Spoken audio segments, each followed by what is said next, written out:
This is a portentous time to be recording this episode because the news of the last week featured a couple of major banks, the 7th and 8th largest banks in the country, failing. They became insolvent and were taken over by the government. This event may signal the beginning of the transition to the much-awaited CDBC, central bank digital currency, whose eventual trajectory will be to eliminate cash and expose all the little hidden transactions of your life to federal surveillance and scrutiny. Wrapped in a layer of convenience and a few thinly veiled threats, the CDBC will be programmable currency, meaning that over time it may only be allowed to be spent on certain goods and services. In effect, this closes a digital dragnet around any undesirable behaviors that you might have, allowing the state to influence you by penalizing you financially, by denying you access to your own money. Control of wealth is, of course, a manifestation of Plutonic energy, and the move to a digital currency coincides with Pluto's move into Aquarius, an air sign whose significations include knowledge, intelligence, science, technology, analytics, social structures, amorphousness, as in being without form or boundaries, and so on. Pluto is the Roman name for the older Greek god Hades, brother of Zeus, who ruled the underworld, and famously kidnapped Persephone, daughter of the lunar goddess of agriculture, Demeter, and made her his queen. The story goes that Persephone was rescued by Hecate, who led her out of the underworld, but Hades bargained with Zeus that because she had eaten food from the land of the dead, she must reside there for half the year. This myth is the origin story of the lunar cycles and seasons, and connects Hades, or Pluto, to the processes and powers of death and rebirth. However, it also ties Pluto to that other meaning of the word underworld, meaning crime, the mafia, the mob, corruption, confidence scams, manipulation, and so on. Wherever Pluto is, you can safely assume that that area of a chart will be transformed by a dramatic rise in totalitarianism, crime, and malfeasance. But through this process, the evils are exposed and can be expunged, so Pluto's transits are often both terrifying and transformative, bad for most of us, but also good for the cosmos. In this episode, I'm returning to the topic of Pluto for a second in a series of 3 episodes, mapping out the darker aspects of this transit over the next couple of decades, discussing what we can expect and how we can navigate its challenges while remaining faithful in the universe and to ourselves as well. If you haven't yet tuned in to last week's episode, part 1 of Hades and Aquarius, then I highly recommend that you do that first before watching or listening to this one. The link for that is down below in the show description for convenience. Otherwise, stay tuned for part 2 of Hades and Aquarius, which begins in just a moment.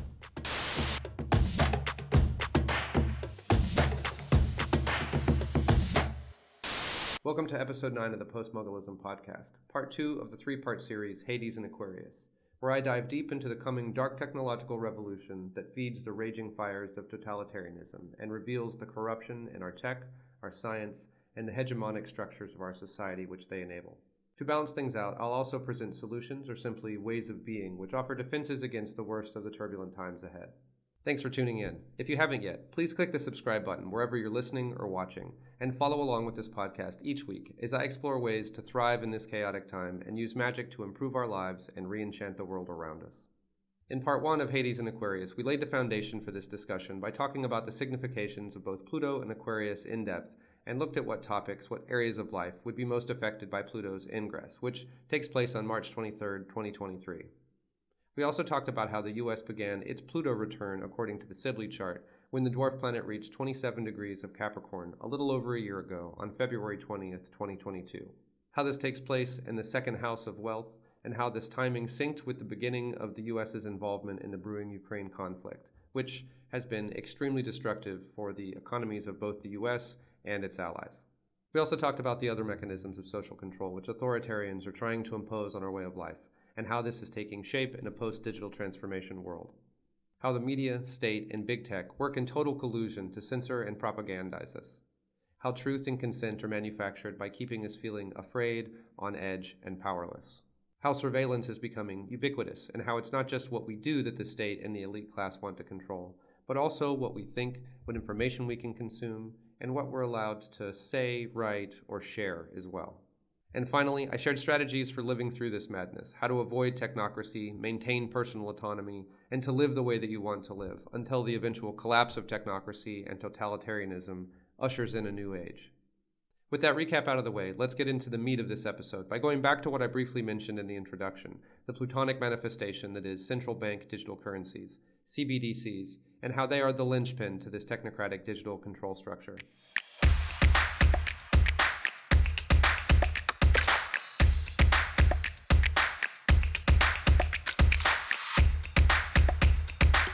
Like all good villains, CBDCs appear harmless to the average observer because they're just like Bitcoin or whatever. Most people can't get too excited about new currency alternatives because we all more or less are aware that our economy is a propped up sham. We don't get too bent out of shape because, what are we going to do about it? It's been fine for our entire lives because international confidence in the petrodollar was unquestionable until very recently. To the layman, all cryptocurrencies just look like penny stocks, unstable, unpredictable, short-term gambles that might win or lose big but aren't practical enough to seriously consider for long-term wealth. The idea of a fully functioning alternative economy operating in the wild adjacent to national currencies is naive at best anyway, and most people just feel that in their bones. If you tell people that they get all the same advantages of cryptocurrencies, supposedly without risk or volatility, and get to keep using their debit card instead of a complicated crypto wallet or USB drive or something, spending government-issued and insured digital currency instead of Bitcoin or whatever, the average person is going to go with the CBDC. Since last week we saw several banks fail and get scooped up by the government, in the case of the US, with bailouts and other measures being taken in other places. It's reminiscent of the 2008 financial crisis, but with higher stakes because the global economy was already on the ropes this time. It makes everyone nervous to watch banks collapse, and panicky when they realize that bank runs have begun. So the federal government steps in and makes a few promises designed to calm you down so that you leave your money in the system. But here we are at the beginning of a controlled and in fact planned collapse of the US banking system, with the US government swooping in to rescue the banks that they've just forced into insolvency with their runaway bubble of a treasury bond market, just as the Fed begins its soft launch of a national CDBC program. Pluto in Aquarius signals the next phase of this great wealth transfer, the death of cash and the rise of the crypto dollar, which will be managed directly by the Federal Reserve, probably under powers given to it by presidential executive order, I'm sure. Pluto rules great wealth, powerful people, deception, corruption, and criminality. So powerful criminals with their hands in our pockets, digitally, our crypto wallets, is going to be a theme for this transit. The American economy is teetering on the brink of collapse, and the greediest among us are cashing out. They're moving their wealth into physical materials, land, and so on, and then rubbing their hands in glee as they prop up our economic confidence with false bravado as they prepare for a restructuring of the Western financial system. The FDIC has been preparing for an economic collapse for months, but this should not inspire confidence. You can watch the long FDIC Systemic Resolution Advisory Committee meeting yourself, links in the show description, but suffice it to say they are discussing what to do when the government has to bail out, take over, or restructure banks in order to rescue the economy. Obviously, they're anticipating problems, so we should as well. And all the while, the richest among us are buying up real estate and commodities and precious metals and lobbying to go to war over access to rare earth minerals. The average person will only get monopoly money to spend at the company store, while the state and the billionaire class get to own everything else. It's an ugly truth to face, but remember, as I said in the last episode, Pluto corrupts whatever it touches and then reveals it to the world, so facing the ugliness is what this is all about. And this seems like a good time to mention that this episode deals with hard-to-hear truths that I've spent a lot of time validating, now through mainstream sources, that should be compelling to you and anyone else. If these rags are printing these truths, then you can pretty much assume that they're generally accepted. Receipts for everything I talk about in this episode are included in this episode's page on my website at www.postmugglism.com, and this is also linked in the show notes down below. The financial crisis that Pluto's move into Aquarius brings about isn't going to be like the one that we got in 2008 when Pluto moved into Capricorn. That crisis was very physical, representative of Capricorn's earthy nature. This next crisis will probably manifest in a variety of airy ways, but most importantly, it will be a crisis of access, because of digital restrictions, and also one of real versus perceived value. The mental perceived value of the petrodollar isn't in line with its real or tangible value anymore, which isn't really very much at this point. Our entire economic scheme is based on the idea that banks keep buying treasury bonds. So when the government eventually defaults on these bonds, the banks won't have the money to continue to invest into the future. This will force the government to take over the economy, which is what they want to do, so that then they will be free to digitally issue currency whenever they want, without restriction, straight into people's accounts in the form of a programmable CBDC. Now, I'm not an investment professional or an investment guru of any kind, so take this with a grain of salt. But just personally, when I first seriously considered the nightmare scenario where banks collapse and our money is trapped for some amount of time, or worse, some amount is lost in the process, it really freaked me out. I was unprepared for considering what it might be like to live an unbanked life. Honestly, I'm still grappling with it. But there are a few things that I've become very confident about. First, I don't really trust Western banks. We've gotten the majority of our funds out of the US and into Mexico, and we're trying our damnedest to put it into land, our home and homestead improvements, equipment, and so on, in an area of Mexico that's growing like crazy and where land value is skyrocketing. My plan, which has been successful so far, was to cash out of the American economy at the height of our prior home's value and reinvest it into land at a much lower property tax rate, with room still left to appreciate. Then we live off the land as much as possible to reduce our expenses and look for ways to earn or barter enough to achieve a positive cash flow. Plus, as we live there, we'll be improving the land, so if there is a functioning economy, we'll be able to sell the land one day as our retirement plan. We've set up a corporation to absorb our expenses in pre-tax dollars so that our company pays very little taxes, and since we don't really take a salary or anything, we pay none as individuals. We're considering sticking a significant amount of our long-term savings into silver, which we hear is easier to acquire here in Mexico. And we buy more with cash than we used to and have been reducing our spending habits in general more and more as we've learned to entertain ourselves inexpensively with projects and simple activities around the house. Once we're able to be out at the property every day, we'll be investing into chickens and later when we're living there into goats. Eggs and dairy are a pretty meaningful portion of our diet, so while there isn't much cost savings in producing our own, the resilience is great. If the economy shuts down, we can just live on eggs, milk, butter, and cheese, and it honestly wouldn't really be all that different. When the CBDC launches, money will be more difficult to spend on certain things. That means that cash is king, and that money in the bank is used for official expenses, the kind of things which are allowable under the techno regime. As far as I can foresee, you'll still be able to buy land, but the property taxes are how the establishment will come after you. That and innumerable restrictions on what you can do with your land. While Pluto is in Aquarius, the corruption and manipulation will manifest digitally rather than physically, so anticipate surveillance, sabotage, and even disease like viruses, genetic manipulation, etc. as other weapons that the establishment will use against you. Recently, many homesteaders reported simultaneously that their hens had quit laying eggs, and once discussing between themselves, realized that by switching their chicken feed away from a popular brand, they could solve the issue. Terror acts, hidden machinations, subterfuge, and sabotage, these are the tools of the underworld. So avoid using commercial products. Learn how people lived before everything was mass-produced and packaged for convenience. It takes a lot more time to make your own fill in the blank, but it's almost always better, and certainly better for you when you do. Learn to fill your life with projects, preparing your food, growing your vegetables, and making things with your hands, etc. It simplifies life, meaning it makes it cheaper, and it also keeps it entertaining at the same time. All of this reduces your financial requirements, and that's an important part of the strategy, but you will, no doubt, still require money, still probably need to earn money, and definitely need some secure way to store and invest it. But for this, you have to determine your level of trust in the government where you live and bank. It's an individual decision, but for sure, don't assume that your money is safe in your 401k. Half of those are made up of the now junk treasury bonds. Assess your financial prospects with an open mind. How can you get debt-free ASAP? What could you barter if you had no alternative? Could you move to a developing country? Could you invest in one? What if you went in with your family on a big piece of land in rural wherever? These are tough questions, but waiting until something bad happens will only make them more difficult to parse. I suggest that you bite the bullet, work your way through the scary implications of a totally corrupt and unstable economic system, and start making changes to isolate and protect your wealth and assets.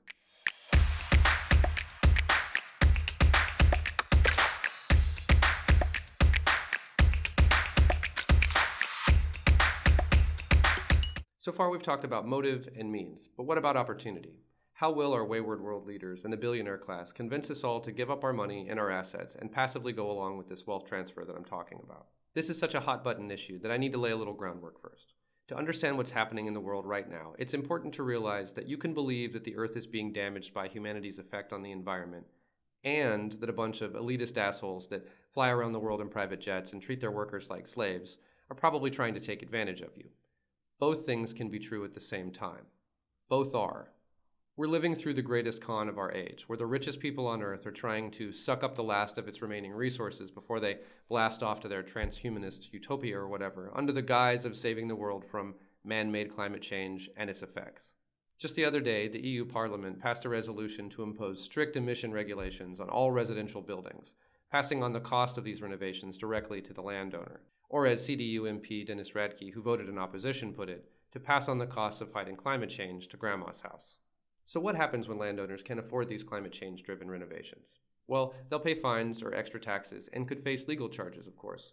I suppose eventually their land will be repossessed if they can't afford to upgrade, and that is, of course, the entire point of this exercise. The state has used this trick before, inventing expensive standards that industrial ag doesn't mind but put small farmers out of business. This has forced many independent farms to close and sell their land to bigger players.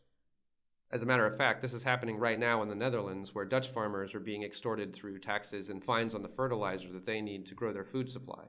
To their credit, they've formed a new political party to fight back, but given the nature of our timeline, it's likely that they will be forced into bankruptcy in the process.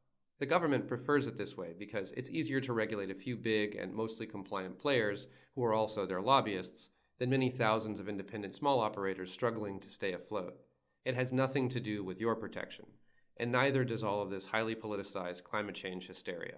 There's no doubt that humanity's reckless behavior and unchecked consumption has grave consequences for our future and the health of the planet. The problem is that people who stand to profit greatly have reduced a complex matrix of ecological concerns into a single-issue marketing campaign. Carbon isn't our biggest problem, by a lot, but it is the problem that invites the most outlandish, expensive, theoretical sci-fi solutions that the institutional money class can use to swindle another generation of investors. You should always be wary of anyone bearing both an urgent problem and a convenient but very expensive solution. That's what the whole ESG investing concept is about, selling snake oil solutions to real problems at the expense of a well-meaning but highly propagandized audience of investors. What's worrisome is that the state has come to have a new degree of physical control over our lives during Pluto's time in Capricorn, with the corrupting effects of the underworld bringing together tech, pharma, and the state more closely over the last few years. And now that we're moving into Aquarius, all this plutonic energy simply moves into the realm of air, the digital realm. So digital IDs, health passports, smart cities, carbon tracking, and so on, using the so-called polycrisis of climate, health, security, and so on as a convenient cover. While I wouldn't expect ESG investing to solve the climate crisis or put any money in your pocket, I do think that we can expect to have the electricity shut down when a smart meter shows too much energy use, or when state operatives just want to terrorize and destabilize the local population some more. I expect a new internet that requires a digital ID to participate, and then all social and basic commercial services moving over into this new privacy-less network.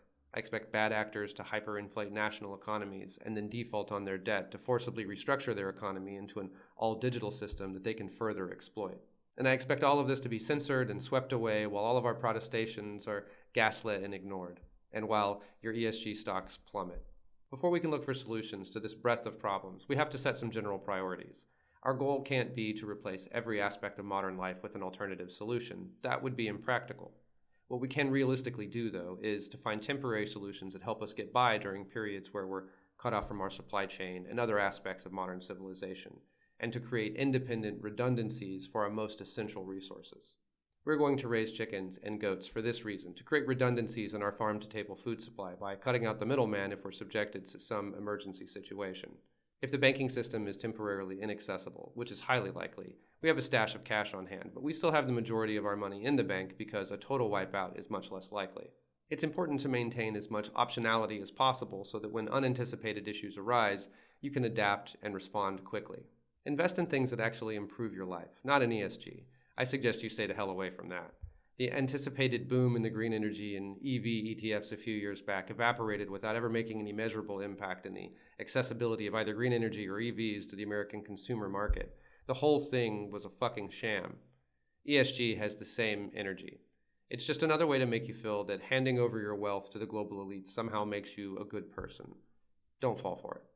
If you're in a country where you're facing energy crisis, economic crisis, and now dystopianism in the form of 15-minute smart cities or green energy upgrades to your property or carbon tax, etc., you should really consider getting the fuck out, in my opinion. You need to get out of urban centers, certainly, but even that may not be enough. Once the carbon neutrality oppression begins, the threats will mount against whatever resilience you're creating now in the form of new taxes, new laws, and new and more extreme enforcement measures. If you're planning to stay in place and resist, then you should be well away from prying eyes, at least. It means making a lot of changes, of course, and I speak for myself here, but I was tired of living like a well-paid slave, unhappy and unsatisfied, so giving it all up was easy for me. Moving towards something real feels so much better than anything that BlackRock or Vanguard could offer us. So yes, we had to leave everything behind, but we get to build everything from the ground up now as well. If you're unhappy and unsatisfied, cashing out, moving away, and building the better future that you dream about is always a valid option.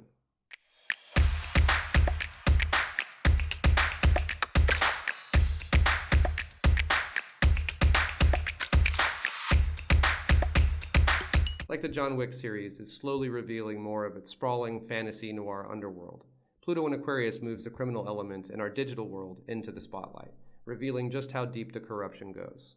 With big tech exposed as a de facto extension of the deep state's domestic intelligence infrastructure, receipts in the previous episode, and the president of the US and various members of Ukraine's political elite being implicated in corruption and embezzlement scams, there is an undeniable link between crime, digital propaganda and censorship, and big money that is becoming unreasonable to deny.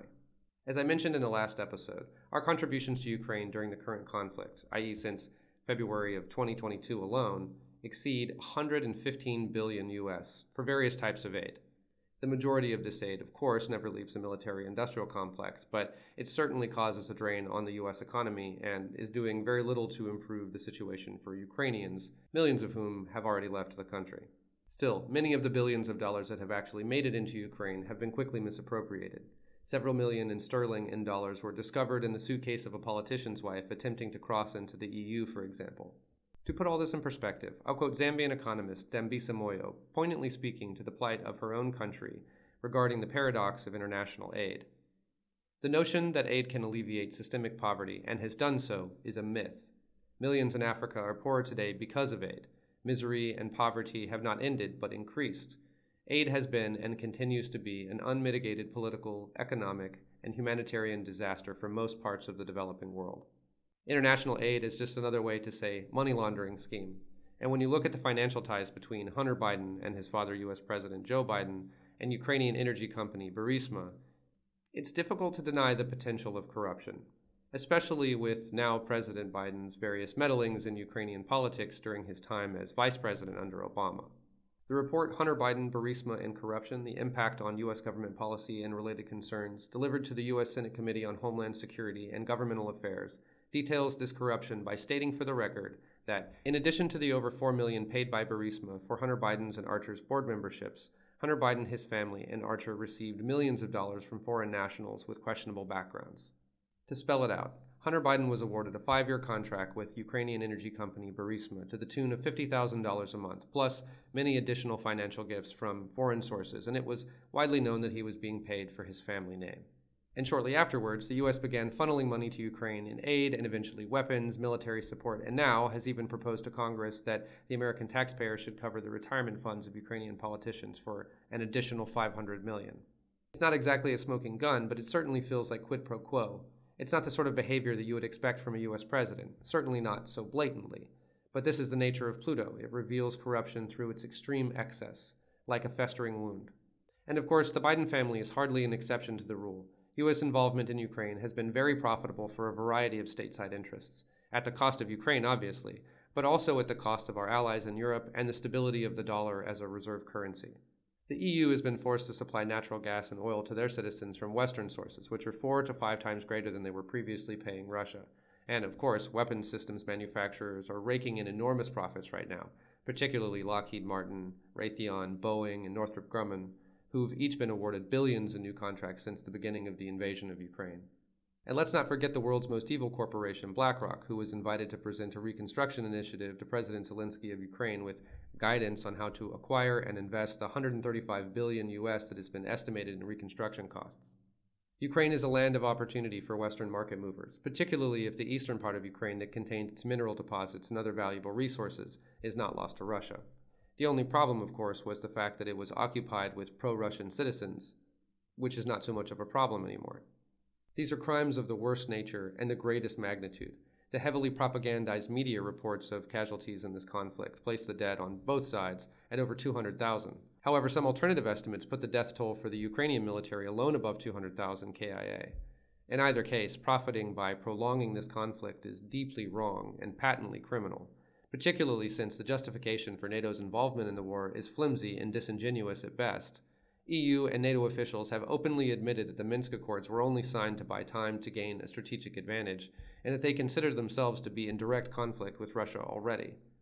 It's easy to see Pluto at work here. The US has been secretly preparing for this proxy war for over a decade, arguably since before the 2016 visit in which Lindsey Graham and John McCain promised Ukrainian soldiers support in their fight against Russia. I've linked video footage from this infamous meeting in the show description, which demonstrates how clearly the US and the West have been the aggressors in this proxy war from the very beginning. The conflict creates an urgent problem, which enables our governments to siphon emergency funds that would otherwise be dedicated to improving the lives of their citizens and send them to a corrupt failed state where there is no oversight and the money can easily be laundered back out of Ukraine and into the pockets of crooked politicians around the world. And this is, of course, in addition to all of the commodity market manipulation and arms trading that's going on more or less above board.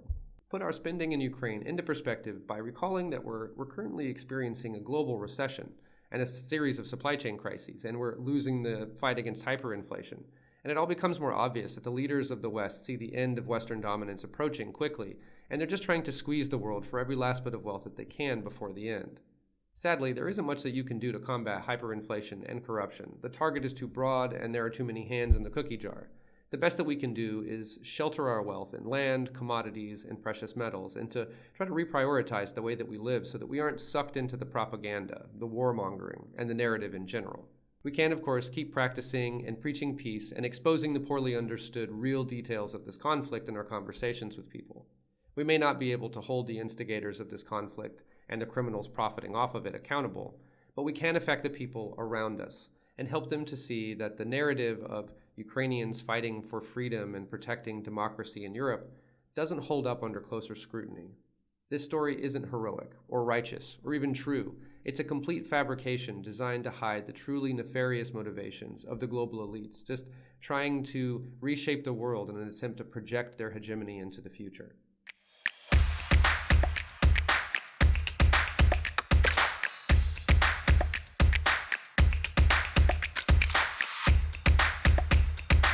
One of the main goals of the globalist agenda is to remove the ability to opt out, to choose for ourselves, thereby avoiding their dystopian ideals.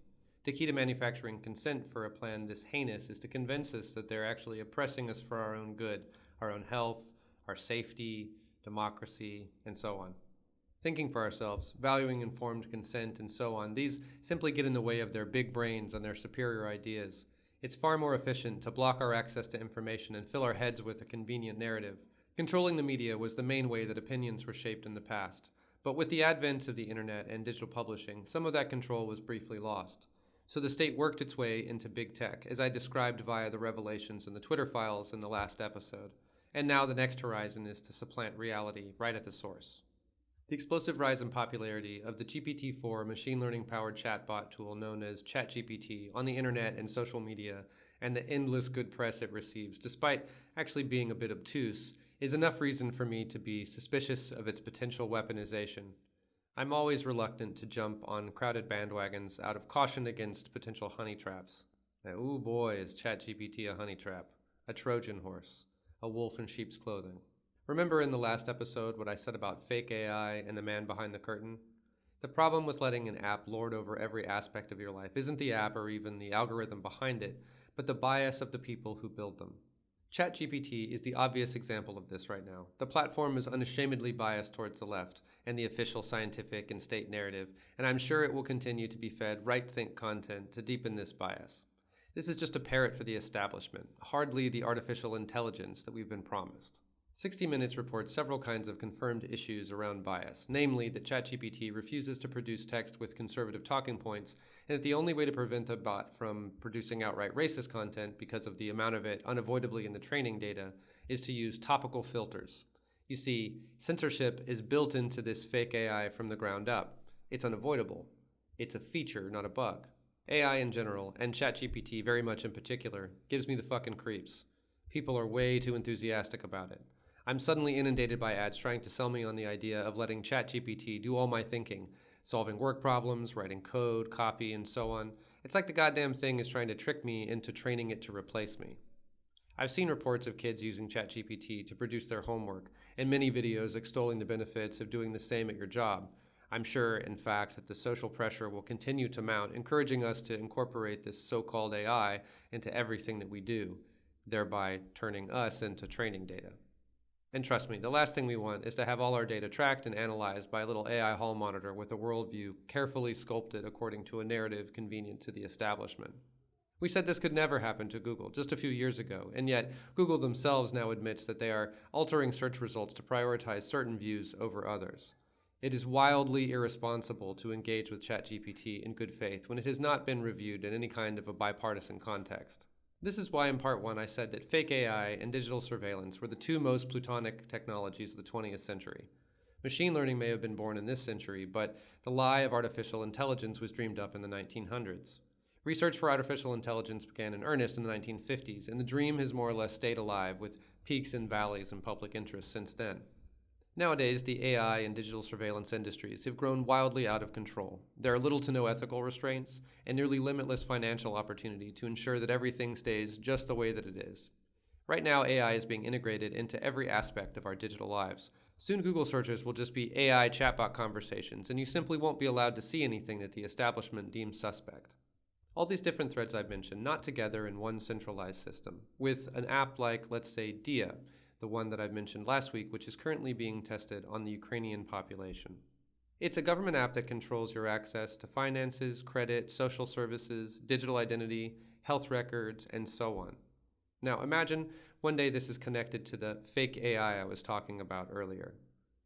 Then humanity is removed from governance, and tying it to a programmable cryptocurrency managed by something like the Federal Reserve makes it so much easier to fine and ban you into submission.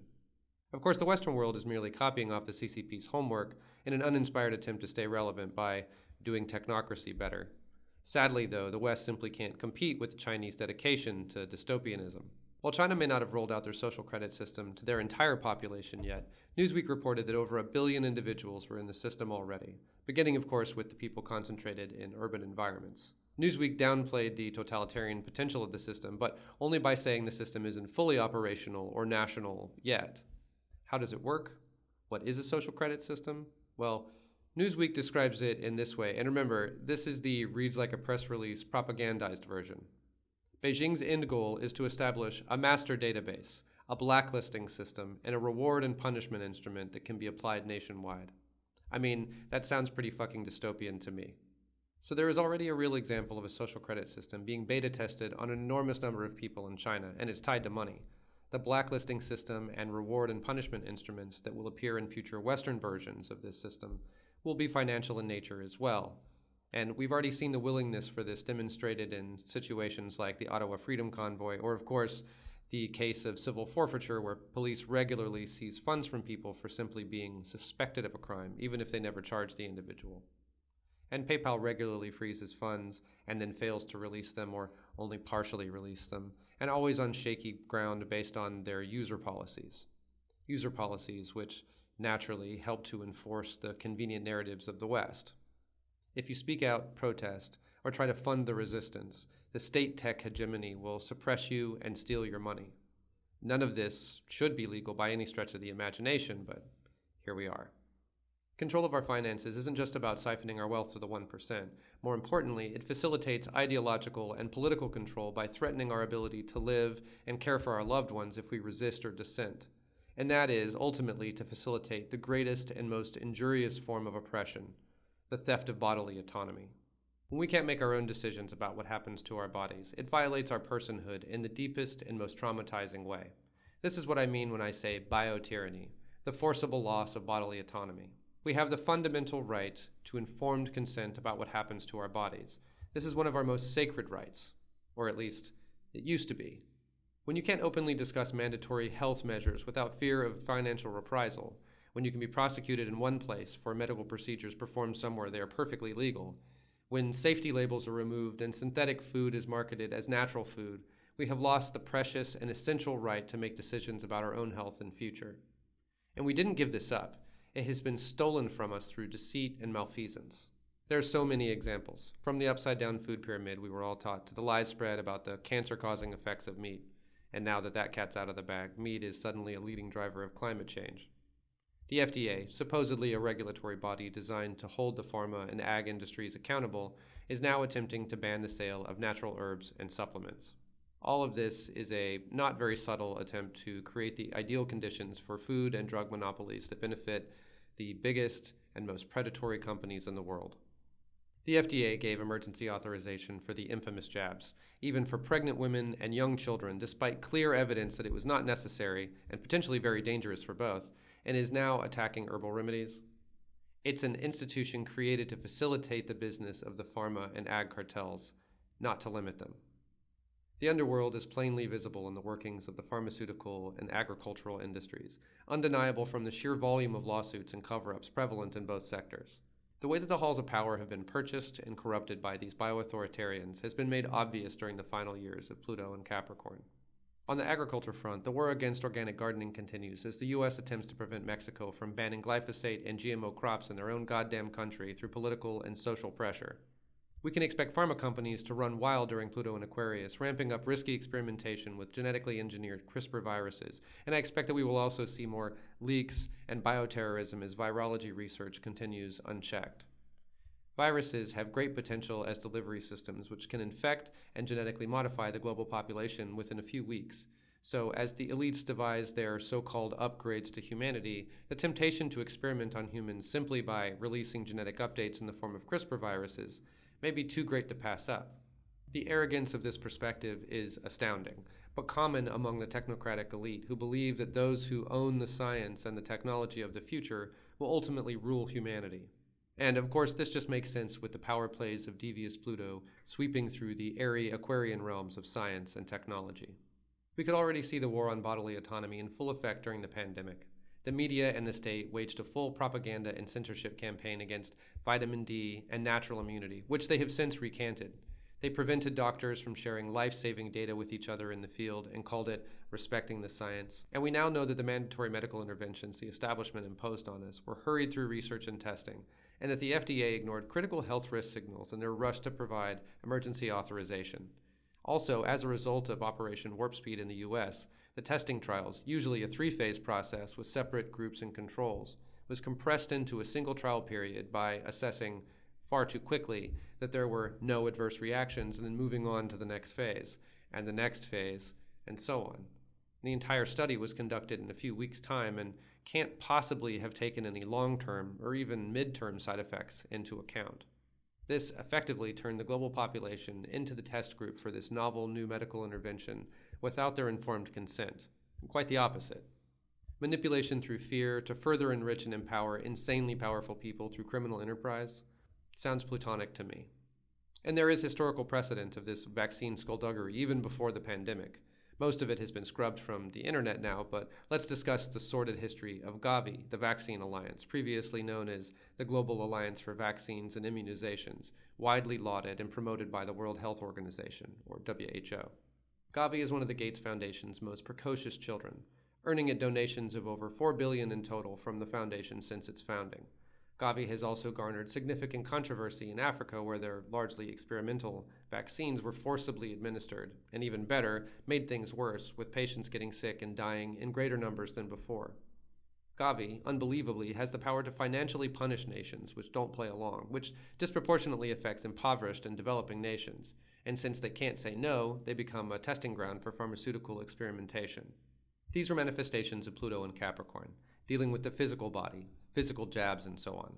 What this looks like in Aquarius will be more like vaccine passports, the WHO pandemic treaty overriding national sovereignty, the secret tagging of unvaccinated healthcare workers so that they can't get jobs, etc. We'll call these examples of Pluto on the Cap-Aquarius cusp, but it just takes a little imagination to see where this goes once Pluto's fully in Aquarius. I suspect we're moving into a more Aquarian phase where accidents like lab leaks and so forth will drive research where legalities won't allow. We know for a fact that the NIH funded the lab in Wuhan suspected of the originating leak, and that Fauci lied about it before Congress repeatedly, and that's true even if the lab leak story isn't. And I think it's important to be very clear about this.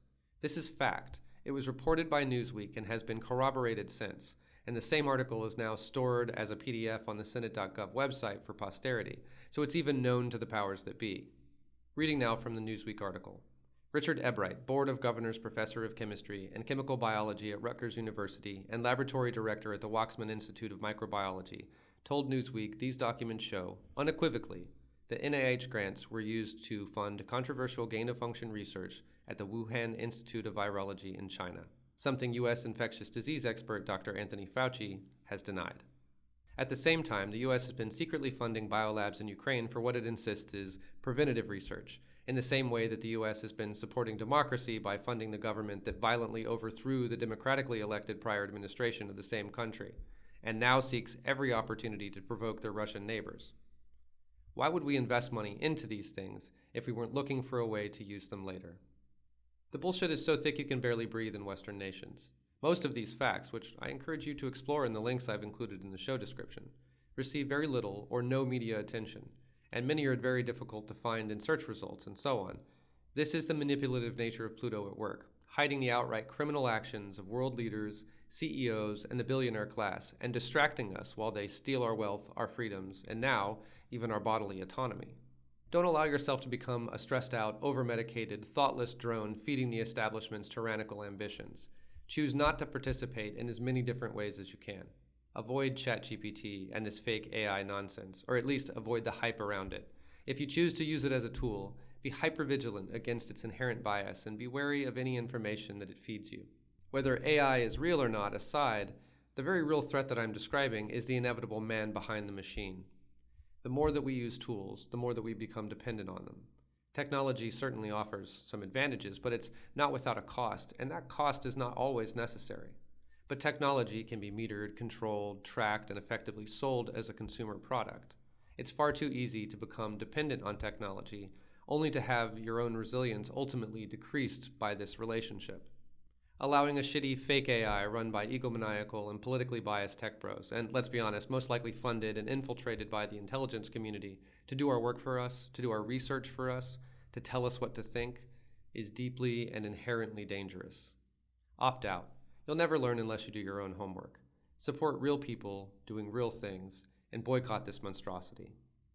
When it comes to social credit systems and digital IDs, health passports, and the rest tied to a mandatory government tracking device, I can only say, fuck that shit. Avoid what you can of this madness by moving away or whatever you have to do, and then, when that fails, resist through obfuscation. Operate in a state of hybrid OPSEC, where part of your behavior is visible to the state, depending on where you live and what the situation is like, and part of your activities are obfuscated or kept secret. Resist compliance with health passports, digital IDs, etc. for as long as possible. We may ultimately lose this fight to the timeline, but let's not make it easy, and let's kick the tires to find the vulnerabilities of this Skynet nightmare as we go. There are always cracks in the wall. And as I said in the last episode, the key to resisting all of this is radical non-participation, and that inherently means as often as you can. The state will inevitably force you to participate some of the time, and you may, proverbial gun to the head, have to comply. But as soon as those fuckers look away or get busy fucking with someone else, then go back to pushing the envelope, testing the boundaries, and so on. Escape if you can, avoid if not. Be more real and less digital. Though to do this you really need to have a little patch of grass to call your own, someplace to ground, to grow, and to be nurtured by being in relationship to it. This is the greatest defense that we have against the evils of digitalization. Where digital is easy to control, the physical is much harder. Go deep, get real, and distance yourself as much as possible from participating in this anti-life society.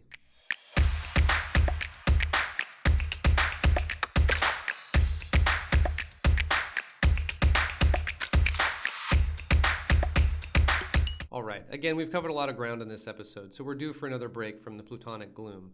But stick with me for just a few minutes longer, though, while I sum up what we've discussed in this episode and re-emphasize the valuable takeaways to pull from all this icky mess. The move into Aquarius shifts Pluto's focus from the physical to the digital, so surveillance is expanding from smart cameras on every corner to wearables, smart devices, digital IDs, and mandatory apps, health passports, smart cities, and carbon tracking. The censorship, surveillance, etc. facilitates a wealth transfer and a power grab unlike anything we've ever seen, which has been escalated now through hyperinflation and so-called aid to Ukraine. It's just a money laundering scheme facilitated by a doctrine of endless war, as it's always been. But now, with the manufactured bank and bond crisis and the coming introduction of a federalized digital currency, or CBDC, all limits on the government's ability to print money will be removed. This signals the end of the petrodollar hegemony and the eventual collapse of Western economies. Worse still, this toxic government-issue crypto is also programmable and only accessible through systems of financial control tied to systems of social control, so that if you act up, they'll just turn off your money.